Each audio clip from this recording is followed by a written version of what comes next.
Assalamualaikum warahmatullahi wabarakatuh. Kita bertemu lagi Bapak Ibu. Bismillahirrahmanirrahim. Bapak Ibu, kali ini admin ingin berbagi terkait dengan cara penulisan ijazah SMP ya, tahun 2024. Insya Allah ini sudah sesuai dengan juknis Bapak Ibu, pedoman penulisan ijazah, eh, regulasi kita, aturan kita, juknis kita Bapak Ibu, berdasarkan keputusan Kepala BSKAP, Kepala Badan Standar Kurikulum dan Asesmen Pendidikan nomor 010 tahun 2024, kemudian perubahan pertama 012A tahun 2024 dan nomor 021A ya tahun 2024. Nah, itu dasar kita, regulasi kita yang menuntun kita nanti untuk cara penulisan ijazah jenjang SMP ya Bapak Ibu tahun 2024. Untuk itu silakan Bapak Ibu disimak ya sampai selesai.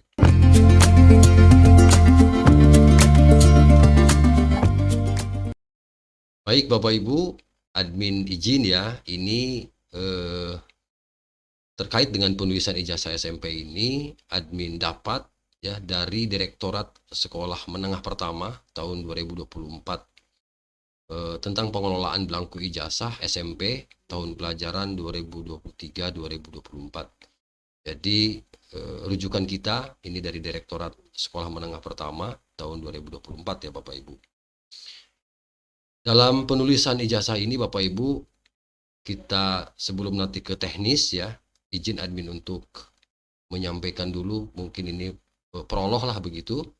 Yang pertama, penetapan kelulusan ini juga harus sudah dipahami oleh Bapak dan Ibu dan harus tahu ya sebelumnya, sebelum menulis nanti. Untuk penetapan kelulusan Bapak Ibu, jenjang SMP ini tanggal 10 Juni ya 2024. Ini adalah penetapan kelulusan 10 Juni 2024, kemudian tanggal kelulusan peserta didik ya ini tanggal 10 Juni 2024. Jadi sama ya, penetapan kelulusan dan tanggal kelulusan sama-sama tanggal 10 Juni 2024. Kemudian yang B-nya ini adalah penerbitan surat keterangan lulus Bapak Ibu. Jadi ada dua ya. Pertama ada surat keputusan kelulusan, yang kedua penerbitan surat keterangan lulus. Ini dua hal yang berbeda, tetapi dua-duanya Bapak Ibu harus dibuat. Baik itu surat keputusan kelulusan maupun surat keterangan lulus. Nah, surat keterangan lulus ini bersifat sementara sampai nanti keluarnya ijazah ya, itu Bapak Ibu. Nah, surat keterangan lulus ini diterbitkan sama-sama tanggal 10 Juni juga ya, 10 Juni 2024. Nah, surat keterangan lulus memuat identitas peserta didik ya. Jadi ada nama, tanggal lahir, kemudian nomor induk, kemudian nisen ya, paling tidak itulah. Dan rata-rata nilai peserta didik. Rata-rata nilai peserta didik ya. Oke. Nah, rata-rata nilai peserta didik dalam surat keterangan lulus ini sama dengan nilai yang akan ditulis dalam belangku ijazah. Jadi jangan berbeda. Kemudian satuan pendidikan menyelenggarakan ya satuan pendidikan yang diselenggarakan oleh masyarakat dan atau dinas tidak diperkenankan untuk menahan atau tidak memberikan SKL surat keterangan lulus kepada peserta didik yang telah ditetapkan lulus dengan alasan apapun. Jadi intinya tidak boleh menahan dengan alasan apapun. Nah itu Bapak Ibu. Jadi penetapan kelulusan dan penerbitan surat keterangan lulus. Kemudian Bapak Ibu, untuk pengisian belangku ijazah ini terdapat 4 jenis ijazah sebenarnya untuk di SMP ini. Ada ijazah untuk kurikulum 2013 ya. Kemudian ada ijazah untuk sekolah yang menggunakan kurikulum Merdeka, ada ijazah untuk sekolah Indonesia luar negeri, dan ijazah untuk SPK. SPK itu Satuan Pendidikan Kerjasama, Bapak Ibu. Kemudian ijazah terdiri dari 2 muka, biasa bolak-balik, ada halaman depan, ada halaman belakang ya. Kemudian yang ketiga, pengisian ijazah yang menggunakan tulisan tangan dengan tulisan huruf yang benar ya.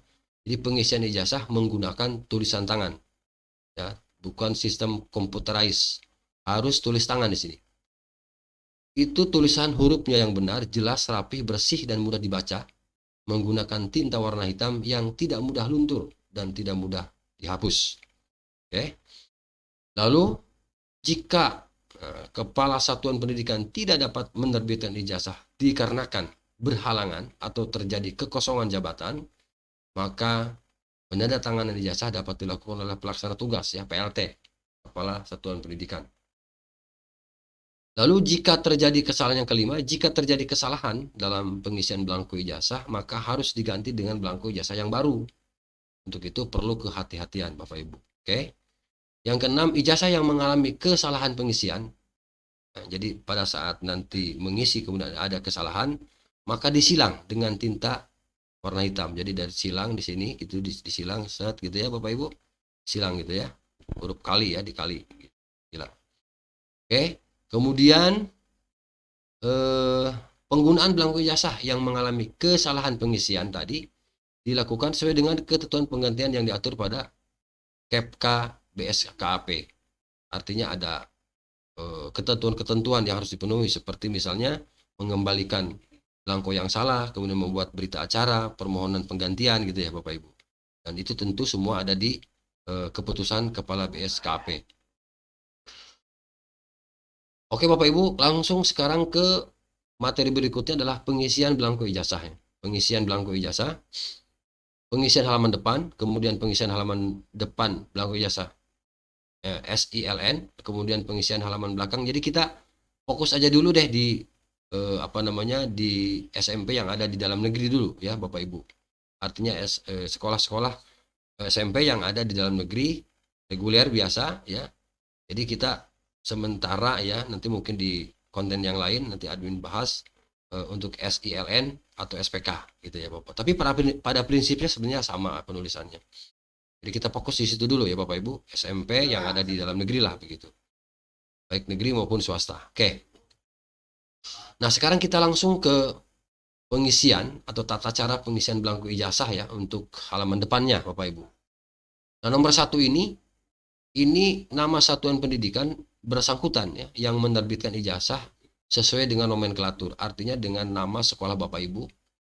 Lalu nomor pokok sekolah nasional ya, ini clear ya.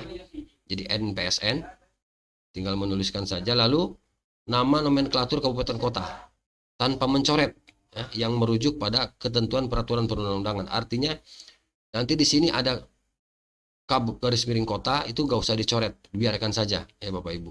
Nah, seperti contoh yang ada di sini, misalnya contoh penulisan kota Bekasi, tapi cukup di sini Bekasi saja ya. Sebab nanti di bagian akhir penegasan apakah itu kota atau kabupaten nanti ada di titik mangsa, di titik mangsa. Nah, jadi untuk yang ada di tengah ini di sini cukup dengan nama kabupaten kota. Apakah itu kab atau kota tidak dicoret ya, itunya apa? Ininya kabupaten kotanya tidak dicoret.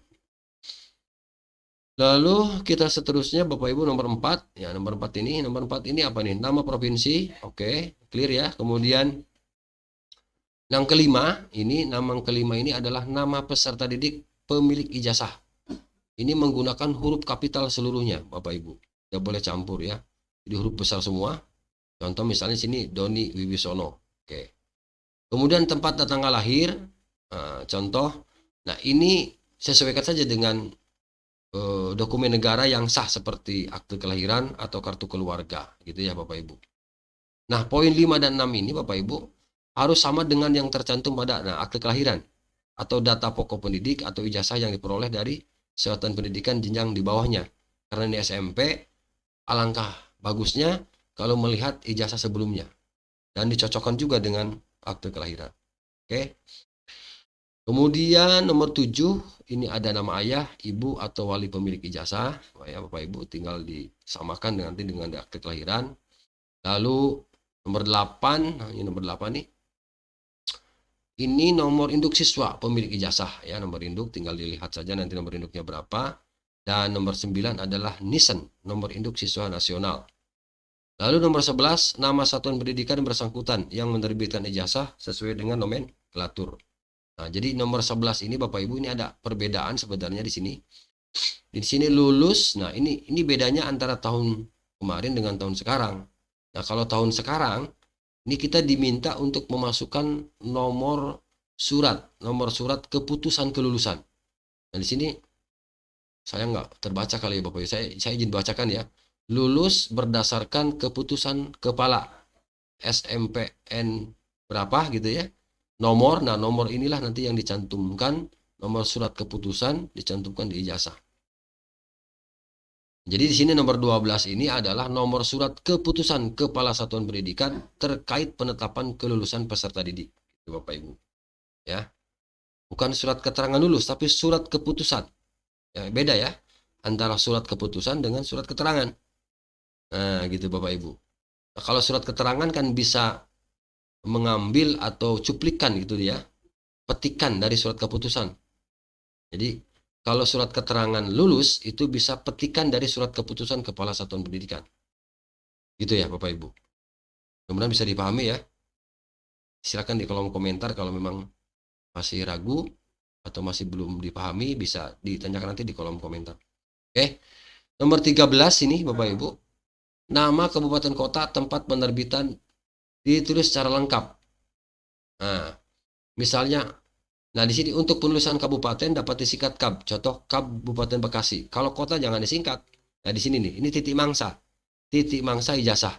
Misalnya di sini namanya tadi apa? Kota Bekasi. Kalau Kota Bekasi jangan disingkat Kota Bekasi. Nah, kalau kabupaten boleh disingkat Kab Bekasi, gitu ya. Kemudian yang 14, tanggal penerbitan ijazah oleh Satuan Pendidikan. Penulisan ini. Jadi untuk titik mangsa, Bapak Ibu, ini kan di Juknis itu paling cepat tanggal 11. Karena paling cepat satu hari setelah tanggal pengumuman kelulusan. Kalau tanggal pengumuman kelulusan tanggal 10 Juni, maka penerbitan ijazah paling cepatnya tanggal 11 Juni sampai tanggal 31 Juli ya 2024. Nah, apabila tanggalnya tunggal Bapak Ibu atau satu digit, maka tidak boleh ditambahkan 0 di depannya, tidak boleh. Cukup misalnya sini tanggal 1 Juli bukan 01, 1 Juli 2024. Oke. Nah, kemudian nomor 15 ini nama Kepala Satuan Pendidikan yang menerbitkan ijazah dan dibubuhkan tanda tangan. Jadi KAB Bekasi 1 Juli 24 ijazah. Nah, apabila PNS maka kepala sekolahnya ya, apabila PNS maka ini menuliskan NIP, dan apabila non PNS atau berstatus bukan PNS maka di strip NIP-nya di sini, strip ya, kayak ini strip. Jadi tidak mencantumkan nomor induk yayasan misalnya, nggak boleh ya. Jadi cukup strip saja, kecuali PNS pasti punya NIP. Itu Bapak Ibu. Kemudian bagi kepala sekolah yang PLT ya, itu tidak boleh ditulis PLT-nya kosong, biarkan saja ya. Jadi nanti Bapak Ibu yang PLT nanti menjabat menandatangani 2 sekolah, tapi tidak ditulis PLT ya, jangan, tidak perlu mencantumkan tulisan PLT-nya atau pelaksana tugas ya, jadi dibiarkan saja. Oke. Stempel Bapak Ibu ini bersangkutan yang menerbitkan ijazah sesuai dengan nomenklatur. Jadi stempelnya nanti ini dilanjut ke nomor 17, pas foto peserta didik yang terbaru ukuran 3x4 hitam putih atau berwarna. Jadi boleh hitam putih, boleh berwarna. Dibubuhi cap jari pemilik ijazah serta stempel menyentuh pas foto. Nah, jadi stempelnya nanti menyentuh pas foto. Jadi Bapak Ibu merendeng gitu ya, artinya berendengan gitu ya. Oke. Jelas ya Bapak Ibu. Kemudian ini yang bagian belakang. Nah, untuk yang bagian belakang ini seperti nilai. Tentu nomor 1, kemudian nomor 2, nomor 3, nomor 4 ini harus sama dengan halaman depan ya. Jadi poin 1 dan poin 4 ini harus sama dengan yang dituliskan pada halaman depan. Gitu Bapak Ibu ya. Itu. Jadi apa itu namanya, nama peserta, tempat tanggal lahir, nomor induk ya, dan nisan. Oke, jelas ya? Yang ini nih yang atas. Nah, sekarang kalau ke nilai Bapak Ibu. Untuk nilai Bapak Ibu, ini tentu ada regulasi atau ada aturan gitu Bapak Ibu. Kita harus mengacu atau merujuk kepada Permendikbudristek nomor 21 ya, tahun 2022 tentang standar penilaian. Gitu Bapak Ibu. Jadi untuk ijazah ini Bapak Ibu, untuk nilai ya, ini menggunakan skala 0 sampai 100 ya. dengan pembulatan dua angka di belakang koma. Misalnya contohnya di sini ada 72,495 dibulatkan menjadi 72,50. Jadi patokannya adalah karena ini dua digit di belakang koma, maka menjadi patokannya adalah melihat angka yang ketiga. Angka yang ketiga. Ini angka yang ketiga. Ya. Ini patokannya. Apakah ini 5 ke atas? Itu berarti dibulatkan, tapi kalau 4 ke bawah gitu ya, itu tidak dibulatkan. Contoh misalnya 85,754 dibulatkan saja menjadi 85,75. Ya. Saya yakin Bapak Ibu paham lah. Lalu untuk rata-rata juga sama ya, rata-rata di sini nih yang di nomor 7.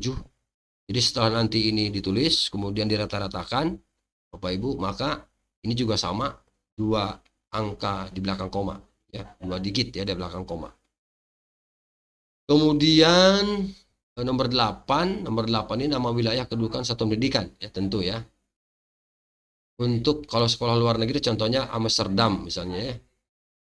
Tapi kalau di apa namanya di dalam negeri ya seperti tadi. Nah, ini contohnya KAB Bekasi ya. Jadi secara lengkap KAB Bekasi atau Kota Bekasi gitu ya. Tapi kalau luar negeri ini nama kotanya. Kemudian kalau kabupaten disingkat KAB. Pokoknya sama ini dengan yang bagian depan ya, Bapak Ibu. Nah, itu untuk nilai ya. Mudah-mudahan sampai di situ paham ya Bapak Ibu. Lalu tanggal penerbitan ijazah apa ini? Oh, ini untuk tata cara pengesahan ijazah. Oke. Yang ini yang untuk apa? Sama ya. Ini juga untuk SMP dan sekolah luar negeri. Tanggal 1 Juli 2024 sama ya. Pada prinsipnya sama. Kemudian yang nomor 11 tadi berapa sih? 8, 9, 10. Oke, nomor 11. Untuk yang nomor 11 ini stempel satuan pendidikan bersangkutan yang menerbit. Oke, di stempel ya, tentu ya Bapak Ibu. Nah, ini contohnya Bapak Ibu, gitu ya. Ini contoh. Di sini ada SMP Negeri 4 misalnya, ini 5 sila ya. Seperti ini begini. Ini tulisannya adalah tulisan huruf kapital semua, nama kabupaten kota juga jangan disingkat ya, gitu ya. Bekasi dan Jawa Barat misalnya namanya. Nah, untuk nama orang tua ini Bapak Ibu tidak ada aturan, memang tidak diatur apakah harus huruf besar semua atau campur gitu, tidak. Ini boleh ya. Yang huruf kapital semua itu adalah nama peserta didik. Lalu yang bagian bawah, nah ini Bapak Ibu, nanti ini mencantumkan nomor keputusan ya Bapak Ibu. Ini nama sekolah, jadi berdasarkan keputusan Kepala SMP Negeri 4 Sila misalnya ya, nomor sekian, tanggal 10 Juni 2024. Nah, ini ada sidik jari, ada stempel, menyentuh pas foto, kemudian tanda tangan. Oke, itu saja Bapak Ibu ya yang dapat admin bagikan. Ya, terima kasih atas perhatian Bapak Ibu yang sudah menyimak video ini sampai selesai. Semoga dengan paparan singkat ini bisa meminimalisir gitu ya kesalahan penulisan ijazah kita. Baik Bapak Ibu, mudah-mudahan informasi singkat ini bisa memberikan manfaat kepada Bapak dan Ibu. Salam sehat dan salam satu profesi dari Kang Edi Channel tentunya. Terima kasih. Assalamualaikum warahmatullahi wabarakatuh.